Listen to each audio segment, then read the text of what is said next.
Hello दोस्तों, welcome back my YouTube channel education learn में। और मैं सुरेंद्र। अपना टॉपिक चल रहा था डाइजेस्टिव सिस्टम, पाचन तंत्र। तो कल हमने आपको ओरल केविटी, मुख गुहा और फूड पाइप, ग्रास नली दोनों बता दिए थे। आज तीसरा टॉपिक है स्टोमक, पेट।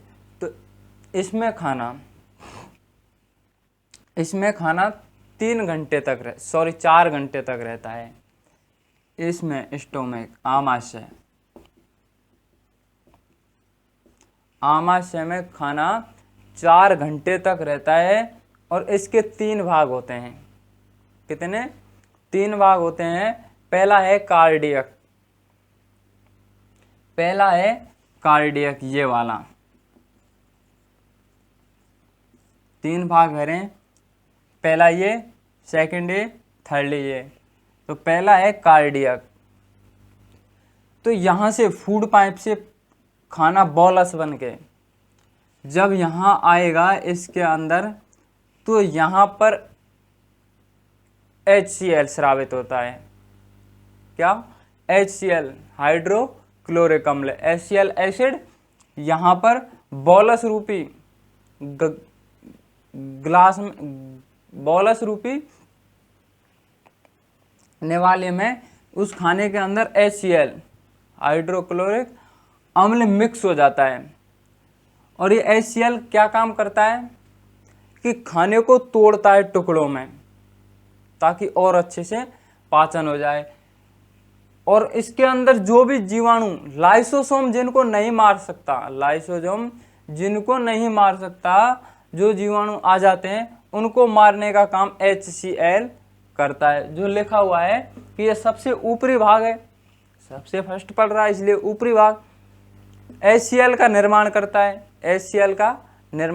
और HCl का कार्य क्या होता है कि भोजन को टुकड़ों में तोड़ना और उसके अंदर जो जीवाणु आते हैं उनको नष्ट करने का काम HCl का होता है। जीवाणुनाशी और भोजन को तोड़ना। तो ये हो गया खत्म। 30 सेकंड भाग है फंडिक। कौन सा? फंडिक। तो इसके अंदर कांटेनुमा संरचना पाई जाती है, ऐसे, जिन्हें क्या बोलते हैं? रूजी। क्या? जिन्हें रूजी बोलते हैं। कांटेनुमा संरचना पाई जाती है और ये भोजन को रोकने का काम करता है।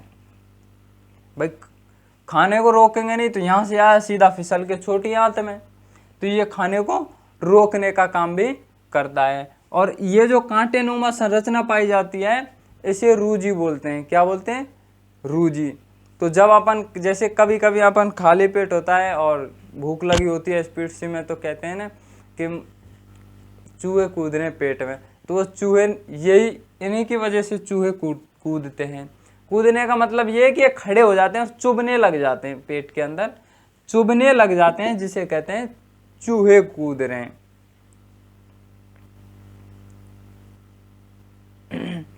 तीसरा भाग है पाइलोरिक, ये वाला भाग है पाइलो। तो इसके अंदर गैस्ट्रिक ग्लैंड, जठर ग्रंथि, क्या? जठर ग्रंथि पाई जाती हैं, जो क्या करती हैं? जठर रस, गैस्ट्रिक जूस छोड़ने का काम करती हैं। और यहां से जब भोजन छोटी आंत में पहुंचता है तो क्या बन के पहुंचता है? काइम। क्या बन के पहुंचता है? काइम। यहां से पहुंचेगा बॉलस बन के, और यहां से इन तीनों प्रोसेस से होकर जब गुजरता है तो वहां तक क्या बन जाता है? काइम। तो बात करते हैं जठर रस, गैस्ट्रिक जूस। भाई गैस्ट्रिक ग्लैंड है तो जठर रस ये स्रावित करती हैं, तो किस किस को पचाती हैं? गैस्ट्रिक जूस, जठर रस का निर्माण पाइलोरिक भाग में होता है, क्योंकि इसके अंदर गैस्ट्रिक ग्लैंड्स पाई जाती हैं जो क्या स्रावित करती हैं? गैस्ट्रिक जूस, जठर रस। तो पहला है रेनिन। पहला गैस्ट्रिक जूस क्या है? रेनिन।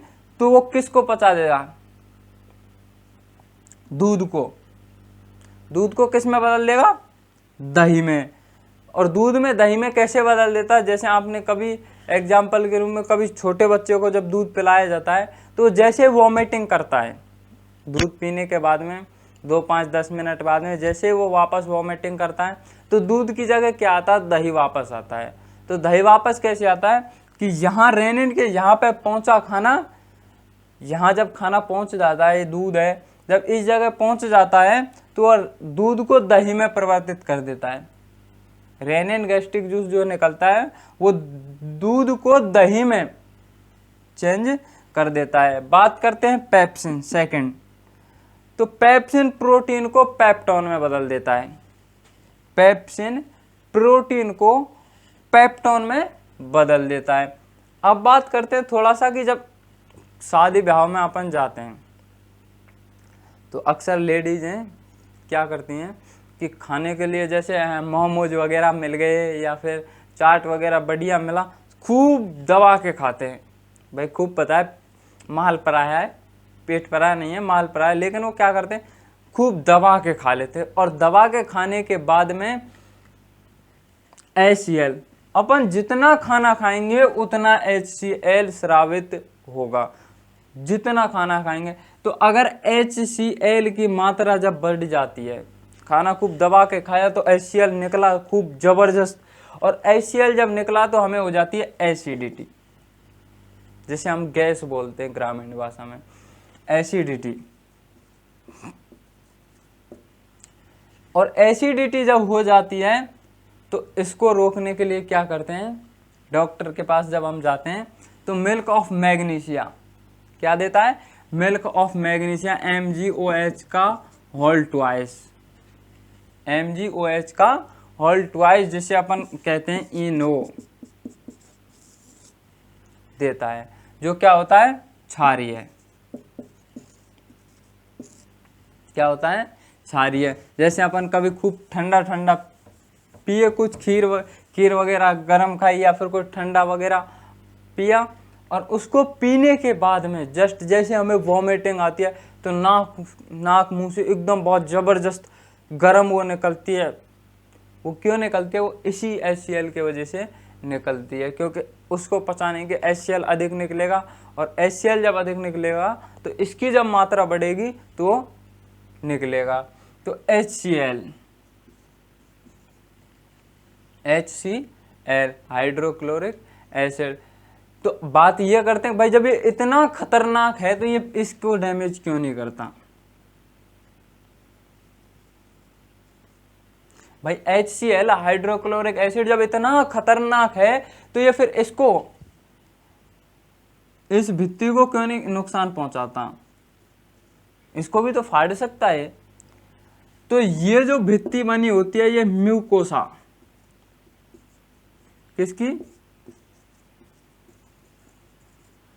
म्यूकोसा की बनी होती है ये भित्ति, और म्यूकोसा की होती है जो क्षारीय होती है।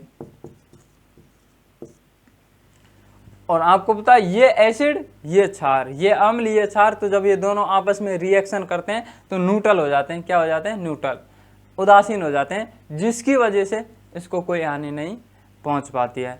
तो अब बात करते हैं और थोड़ा नेक्स्ट छोटी आंत के बाद, अब बात करते हैं अग्नाशय के बारे में। तो ये एक क्या है, ग्लैंड्स ग्रंथि। अग्नाशय क्या है, ग्लैंड्स ग्रंथि है, और ये पूर्ण पाचक एंजाइम छोड़ती है। क्या, और ये छोड़ने के लिए जो उत्तेजित करता है, इसे छोड़ने के लिए भाई इससे ये एक लेट नामक पदार्थ एंजाइम, क्या, लेट नामक एंजाइम छोड़ता है, जिसको एक शॉर्ट में बताया मैंने कि लेट नामक LAT, ये क्या है, पूर्ण पाचक एंजाइम छोड़ता है। और शॉर्ट में मैं बताऊं उसे LAT, L से लाइपेज, L से लाइपेज, जो किसका, वसा का, लाइपेज जो छोड़ता है वो वसा का, चिपचिपा लासा, उसका पाचन करता है ये फैट। सेकंड है एमाइलेज, जो किसको, स्टार्च, मंड का पाचन करता है।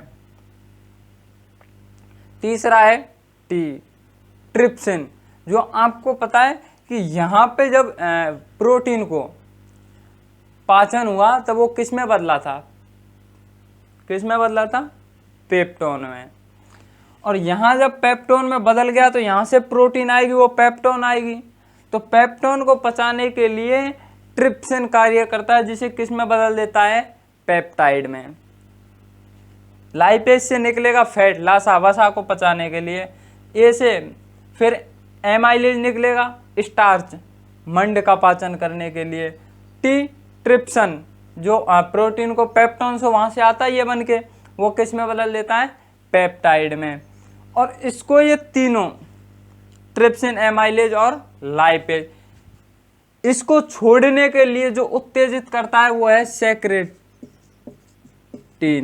क्या है, सेक्रेटिन एंजाइम होता है जो इसे उत्तेजित करता है कि भाई खाना आ रहा है, तू ट्रिप्सिन, लाइपेज और एमाइलेज इनको छोड़ फटाफट। तो वो सेक्रेटिन होता है जो कहाँ मिलता है, छोटी आंत के अग्रभाग में, छोटी आंत के अग्रभाग में मिलता है, जो इसे उत्तेजित करता है कि भाई खाना आ रहा है तो इनको छोड़। फिर बात करते हैं लीवर, पित्ताशय, गाल ब्लैडर, लीवर, इसके बारे में। तो ये एक पित्त का निर्माण करता है। लीवर की जो ये संरचना है त्रिभुज के आकार की, तो ये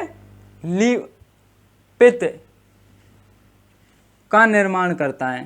किसका, पित्त का ये निर्माण करता है। और जो पित्ताशय, गाल ब्लैडर होता है, ये तो सिर्फ एक थैली होती है जिसे अपन कहते हैं पित्त की थैली। तो ये गाल ब्लैडर, पित्ताशय, पित्त को स्टोर करने का काम करता है। फिर बात करते हैं कि इस छोटी आंत का एक बहुत बड़ा नखरा होता है। आपको पता है ये लड़की तो वैसे भी नखरे करती हैं, तो इसका एक बहुत बड़ा नखरा होता है। ये कहती है कि भाई खाना हम तभी पचाएंगे जब वो क्षारीय होगा। छोटी आंत क्या कहती है कि भाई खाना मैं जब पचाऊंगी जबकि खाना क्षारीय होगा। अब बवाल हो गया। आपको पता है यहाँ से जब ये HCl मिल के आया था, भाई यहाँ से HCl मिल के जब ये आया था तो यहाँ से पूरा अम्लीय हो गया खाना। तो भाई यहाँ तक जब आके पहुँचेगा, कायम बन के आ रहा है, बोलस से यहाँ आया था, अब कायम बन गया यहाँ आके, तो बात तो वो हो गई कि ये अम्लीय हो गया। अब ये क्या, मैं पचाऊँ ना आया, तो पचाओगे कैसे, पचवाना तो पड़ेगा ही। तो फिर इसको पचाने के लिए पित्त डाला जाता है। इसको खाने को पचाने के लिए पित्त डाला जाता है। और पित्त ये क्षारीय होता है जिसका pH मान 8 होता है। इधर हम लिख दिए हैं कि पित्त स्टोर करने की थैली होती है, पित्त का pH मान 8 होता है, तो ये क्षारीय हो गया। और जब ये क्षारीय हो गया तो छोटी आंत खाना आराम से पचा सकती है। फिर बात करते हैं वसा का पाचन। इसमें वसा का पाचन भी होता है, जिस प्रक्रिया से इसमें वसा पचती है उसे बोलते हैं हम एमालिफिकेशन। क्या बोलते हैं, जिस प्रोसेस से वसा यहाँ पे पचती है छोटी आंत में उसे एमल्सिफिकेशन कहते हैं। क्या बोलते हैं, एमल्सिफिकेशन। फिर बात करते हैं कि एंजाइम ना होकर फिर भी खाना पचाता है। ये एंजाइम ना होकर फिर भी खाना पचाने का काम करता है। तो ये खाना पचाने का काम इसी कारण से करता है कि ये खाने को क्षारीय करता है। फिर बात करते हैं कि यहाँ पे एक एंजाइम पाया जाता है, छोटी आंत के मुंह पर एक और एंजाइम पाया जाता है। यहाँ पे एक और एंजाइम पाया जाता है जिसे कहते हैं कोलेसिस्टोकाइनिन, जो इस पित्त को,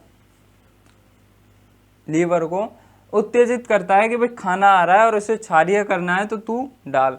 तो कोलेसिस्टोकाइनिन इसको उत्तेजित करता है कि तू भाई पित्त छोड़ ताकि खाना क्षारीय हो जाए। तो ये चैप्टर आपके समझ में आया होगा। कल इस चैप्टर को पूरा कर देंगे, इसमें डाल देंगे छोटी आंत, बड़ी आंत और जो भी इसका पूरा प्रोसेस है वो कल ख़त्म हो जाएगा, आज वीडियो को ज़्यादा लंबा हो जाएगा इस वजह से। तो वीडियो अच्छी लगे तो वीडियो को लाइक शेयर कमेंट, चैनल को सब्सक्राइब करें और मिलते हैं नेक्स्ट वीडियो में। तब तक के लिए बाय बाय।